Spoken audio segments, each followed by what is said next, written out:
That's homebrew.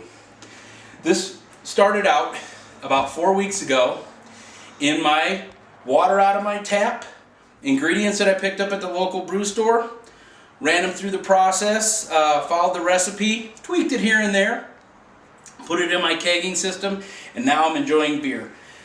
The cool thing about this is that you're going to save a little bit of money. If you're into a Budweiser and you compare it to a beer here, the savings are negligible. However, if you're buying a high quality microbrew and you're considering that you spent about $30 to reproduce 5 gallons of that, and a good quality microbrew 6-pack is going for anywhere between $8 and $12, it actually is a cost savings. As well, it's a hobby. It's fun. It's something to do, and it is a hobby, unlike most others, that you can share it with other people. And they don't even have to participate in the hobby.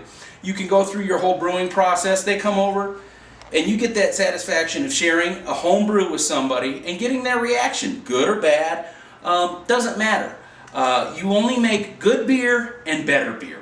The big difference is sanitation. That is the key. If you think you're being sanitary enough, take it to the next level. 2 keys for sanitation: Star San, which is a product that we'll go over later, as well as household bleach. Household bleach is very caustic, so make sure you only use it on like glass items. Plastic, all the other items, you should probably use the Star San. So sit back and enjoy the next few minutes, and we'll take you through the homebrew process. All right, you're just about ready to start your journey in home brewing. That's where you get from this stage to this stage right here. Now the best place to start with this, if you're not going to buy anything else, or if you want to buy the very first item you need to buy, it's The Complete Joy of Homebrewing by Charles Papazian. This is where I've learned everything that I needed to know about homebrewing. This tells you from the very beginners to the intermediate to as far as steeping your own grain. So this really takes you from the A to Z of homebrewing, as well as it being full of a lot of good information. And quite frankly, it's a hobby, so the more that you learn and know about it, kind of the more you can get into your hobby. Once you've purchased this, you're probably going to be more fired up for brewing. So let me go over some of the items that you're going to need to do your first brew. First and foremost, you're going to need a stock pot. Now you want to be able to hold about 2.5 gallons comfortably in here. You are going to be stirring it and agitating it. You will also have a rapid boil in there. So you don't want to just go with a 2.5 gallon stock pot. 3 gallon is about your minimum. As well, you're going to want to have a glass lid. I've brewed without a glass lid, and it makes it very challenging to see what's going on with your beer because you do not want the dreaded boil over. Papazian talks about that in his book. You're also going to need a wooden spoon. Some of these items you'll have to buy, some you'll just find as common kitchen items. This one I shanghaied for my wife. It's her Pampered Chef bamboo spoon. You're also going to need a graduated measuring cup or cylinder. Simply, I took a old hiking water bottle, took the lid off of it, took the grip off of it, and I've got a very nice graduated 32 ounce measuring cup.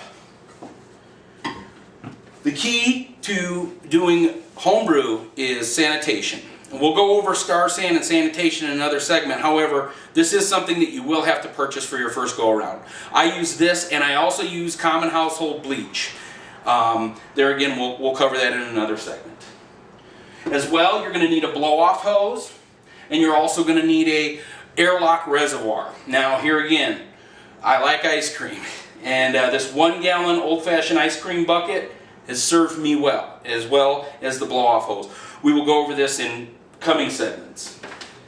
You will also need aluminum foil. You'll end up probably using 1 square foot of this, maybe 2, depending upon the size of your funnel. So you do need aluminum foil. You'll need a bucket. I use this to sanitize all the items that are going to come in contact with my beer. Then again, after the beer is boiled and you're done brewing, that's when sanitation comes in, and I can't say sanitation enough. As well, you're going to need a carboy. On that carboy, you're going to need a thermometer. This is great. You stick it on there, You're pitching ale yeast anywhere from about 75 to 60 degrees. It really likes that mid to high 70s range. There again, you can see that through your thermometer on your carboy. This is a 5-gallon carboy. Right now I've got a 6.5-gallon carboy with beer in it, so I can't show that to you. I would suggest getting a 6.5-gallon carboy to start with. You will also need a funnel, and you will also need a common household strainer. Now in your strainer, really there's a lot of strainers out there. I would suggest something with not too aggressive of a straining surface. Something like a screen or something like almost like more of a filter than a strainer. It's going to really slow you down, and it's going to open you up to an unsanitary position.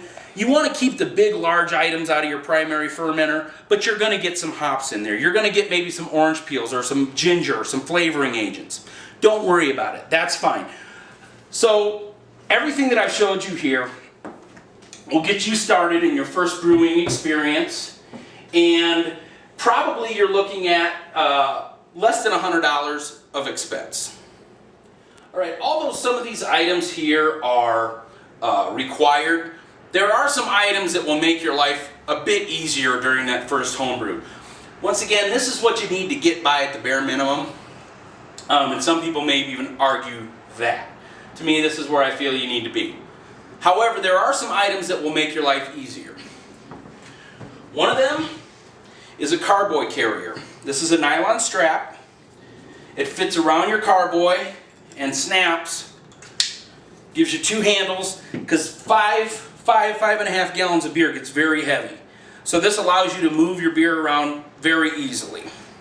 Another item that I would suggest is a reusable grain bag. This was about $2.